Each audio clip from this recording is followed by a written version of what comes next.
खेसारी के पिताजी ने पवन सिंह के लिए किया अपील।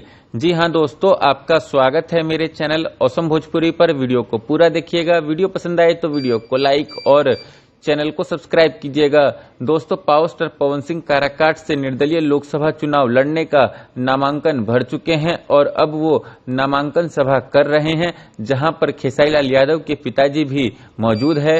दोस्तों, खेसारी लाल यादव के पिताजी नामांकन सभा में अपील करते हुए बोले कि दो ही तो बेटा है, बेटा खेसारी और बेटा पवन, और ये सवाल आप लोगों का है कि खुशी से दिन बिताइए और पवन सिंह को जिताइए, फिर आप लोगों का कृपा होगा तो इस मंच पर खेसारी भी आएगा और खेसारी और पवन दोनों भाई है। इस तरह से दोस्तों, खेसारी लाल यादव के पिताजी पवन सिंह को जिताने के लिए काराकाट की जनता से अपील किए हैं। दोस्तों, आप लोगों को ये वीडियो कैसा लगा कमेंट करके जरूर बताइएगा। फिर मिलते हैं किसी नए वीडियो में। वीडियो पसंद आए तो वीडियो को लाइक और चैनल को सब्सक्राइब कीजिएगा।